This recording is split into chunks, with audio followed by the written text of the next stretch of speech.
नमस्कार, मैं हूँ साक्षी ममगाई। हर सुबह जब आप घर से बाहर निकलते हैं तो क्या उम्मीद करते हैं? साफ सुथरी सड़कें, खुली हवा और एक शहर जो जीने लायक हो। लेकिन सोचिए, अगर उसी सड़क के किनारे आपको मिले कचरे का अंबार, दुर्गंध, मक्खियां और बीमारियों का डर, तो क्या आप इसे नजरअंदाज कर पाएंगे?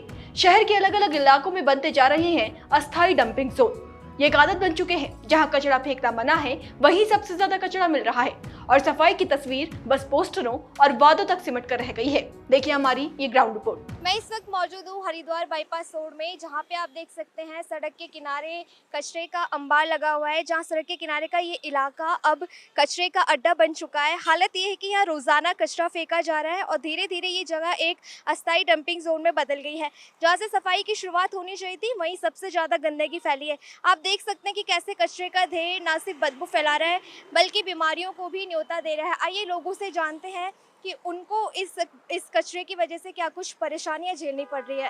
ये परेशानी है, मतलब रोड पे सवारी आती है, बंदे आते हैं, यहाँ खड़े होने में स्मेल में दिक्कत परेशानी होती है पब्लिक को।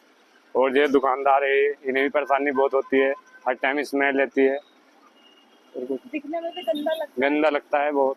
मेन रोड पे है, ऐसी जगह होती भी नहीं ना ये चीजें जी। शहर में कोई भी शहर में कोई भी नया आता है तो स्मेल की वजह से परेशानी होती है, सबको बुरा असर पड़ता है जी। बहुत बदबू आती है जी मैडम, यहाँ पे बहुत गंदगी रहती है, आने जाने वालों को बहुत परेशानी होती है जी। कब से आपकी दुकान यहाँ पर? यहाँ पे जी 2 साल हो गए। तो 2 साल में कुछ बदलाव देखने को नहीं मिला है आपको? नहीं, कुछ नहीं है, कोई बदलाव नहीं है जी। जो लोग दुकान पे आते होंगे बदबू आती है, स्मेल आती है जी जी, बहुत बदबू आती है ग्राहकों को भी जी जी जी, बहुत परेशानी है यहाँ पे। अब यहाँ पर स्कूल है, PWD ऑफिस है, ये पीछे सत्संग भवन है, लेकिन उनसे कुछ मुद्दा हल नहीं हो पा रहा है। वो सब एप्लीकेशन लगा रखी है उन्होंने, तो कोई कार्रवाई नहीं हो पा रही है। इस कूड़े घर में हर जगह कूड़ा फैला रहता है, सड़कों पे उठता है यहाँ पे कूड़ा। कोई कार्रवाई, कोई सरकारी अधिकारी आके नहीं देखता है यहाँ, कोई आगे खड़ा नहीं हो सकता है यहाँ क्या हो रहा है क्या नहीं। बस यहाँ जाम लगता है दुनिया भर का, और किसी को कुछ कह दो तो लड़ने को तैयार हो जाता है। लेकिन क्या करें, अब यहाँ कोई कस्टमर नहीं आ पा रहा है, या तो मार्केट ही ठप हो चुकी है। इस क्षेत्र के कितने लोग ऐसे हैं जो प्रभावित हैं, दुकानदार हो या रहने रहने वाले लोग तो काफी यहाँ कॉलोनी है, लेकिन वो कॉलोनी वाले बेचारे क्या करते, कुछ नहीं, जब उन्हें पता है कोई सुनवाई नहीं होती तो कुछ नहीं कर पाते। कोई आते हैं चले जाते हैं। ऐसे व्यापारी वगैरह? व्यापारी तो यहाँ कम से कम काफी है मैम, 40 से 45 व्यापारी हैं।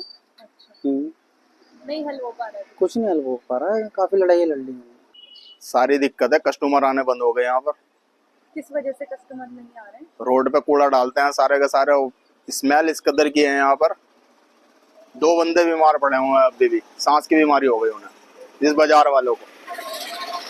गंदगी की वजह से? जी मैम। और कुछ चूहे वगैरह कहाँ से? यहाँ पर गंदगी की वजह से ही चूहे इसके अंदर से आते हैं। यहाँ पे हमारे सोफे वगैरह, यहाँ पे गद्दे वगैरह हैं, सारे काट दिए उन्होंने। नुकसान हो रहा है? बहुत ज्यादा नुकसान हो रहा है। कोई चीज नहीं रख सकते यहाँ पर, खाने की चीज अगर जो लेकर रखी है यहाँ पे तो उसे भी कुतर जाते हैं वो। नगर निगम से बात नहीं की आपने? नगर निगम में हर जगह हमने एप्लीकेशन लगा रखी है, सब जगह एप्लीकेशन लगा रखी है। DM साहब के भी लगा रखी है, नगर आयुक्त के भी लगा रखी है, मेयर साहब के भी लगा रखी है, सबके लगा रखी है हमने, लेकिन कोई सुनवाई नहीं है। कितने सालों से कर रहे हैं आप ये लड़ाई, मतलब आंदोलन? लगभग हमारे हो गए 3-4 साल, 4 से 5 साल हो गए जब से ये कूड़ा घर आया, जब हम पहले कैसा था भैया? अगर पहले तो यहाँ पे कस्टमर भी अच्छे थे, रोड भी बढ़िया साफ सुथरी थी। इस टाइम आप रोड ही दिखाओ, देखो यहाँ सर कौन अच्छा कस्टमर नीचे उतर जाएगा यहाँ पर। आप खुद रोड को दिखा दो उसे और फिर बताना कि कस्टमर कौन नीचे उतर जाएगा। वहीं आपने सुना, लोगों का कहना है कि यहाँ सबसे बड़ी समस्या गंदगी की है। सड़क किनारे कूड़ा फेंका जाता है, जिससे तेज दुर्गंध फैलती है। गंदगी के चलते कई लोग बीमार हो चुके हैं। कुछ लोगों ने बताया कि पास में स्कूल, सरकारी दफ्तर और सत्संग भवन भी है, लेकिन फिर भी समस्या का कोई समाधान नहीं निकल पा रहा। सड़कें कूड़े से भरी रहती हैं, जिससे जाम लग जाता है और ग्राहक आना बंद हो गए हैं। लोगों का कहना है कि उन्होंने नगर निगम, DM, मेयर और नगर आयुक्त सभी को शिकायतें दी है, लेकिन अब तक कोई कार्रवाई नहीं हुई है। वहीं जब मुख्य नगर स्वास्थ्य अधिकारी डॉक्टर अविनाश खन्ना से पूछा गया तो उन्होंने कहा कि यहाँ कोई डंपिंग जोन नहीं है, बल्कि सेकेंडरी ट्रांसफर स्टेशन है जो कारगिल में स्थित है। वहां से सारा कचरा मैकेनाइज्ड ट्रांसपोर्टेशन के जरिए बिना जमीन पर डाले सीधे आगे भेजा जा रहा है। पहले जो भी पेंडेंसी थी उसे खत्म कर दिया गया है। दूसरी साइड पर भी पुराना कचरा हटाने का काम जारी है। कुछ जगहों पर लोग खुद से कचरा फेंक देते हैं, जिन्हें गार्बेज पॉइंट कहा जाता है। ऐसे ही एक पॉइंट बल्वी रोड पर था, जिसकी शिकायत पर हमने कार्रवाई करते हुए वहाँ सेल्फी पॉइंट विकसित किया है।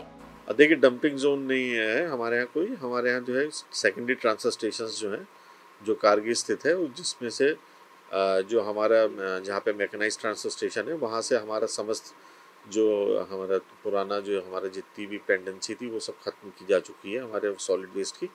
अब केवल वहाँ पे जो है मैकेनाइज्ड ट्रांसफर स्टेशन में directly without touching the ground जो है हमारा सॉलिड वेस्ट जा रहा है।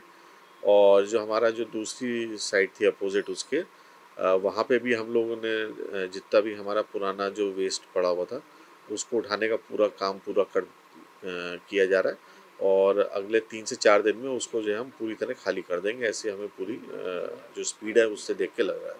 हाँ, देखिए, कई जगहों पे लोगों के द्वारा जो है फेंक दिया जाता है, जिसे गार्बेज वनरेबल पॉइंट्स बोलते हैं। लेकिन ऐसे कई जगहों पे हमने समाप्त भी कर दिए। जैसे कि बल्वी रोड पे था हमारा, वहाँ पे स्कूल के तरफ से और पेपर में भी निकला था, जिसका संज्ञान लेके वहाँ पे अब हम लोगों ने जो है सेल्फी पॉइंट डेवलप कर दिया है। और साथ ही साथ इसी के जो है हमारा जो है प्रीतम रोड पे एक स्पॉट था, वहाँ पे भी ख़त्म करके वहाँ पे भी सेल्फी पॉइंट डेवलप कर दिया। तो इसी तरीके से हम लोग प्रयासरत हैं कि जितने भी ऐसे स्पॉट्स हैं जो हमारे पुराने गार्बेज वनरेबल पॉइंट्स, उनको जो है एक एक दो लेके जो है हम लोग उसको जो है समाप्त कर देंगे। सड़क किनारे बना यह अस्थायी डंपिंग जोन अब स्थानीय लोगों की जिंदगी को प्रभावित कर रहा है। जहां एक और प्रशासन इसे अस्थायी व्यवस्था बता रहा है, तो वहीं दूसरी ओर जनता इसे स्थायी मुसीबत मानने लगी है। अब देखना यह होगा कि जनता की समस्या कब तक हल होगी। आज के लिए इतना ही। कल एक खास रिपोर्ट लेकर फिर हाजिर होंगे। बने रहे देवभूमि इनसाइडर के साथ।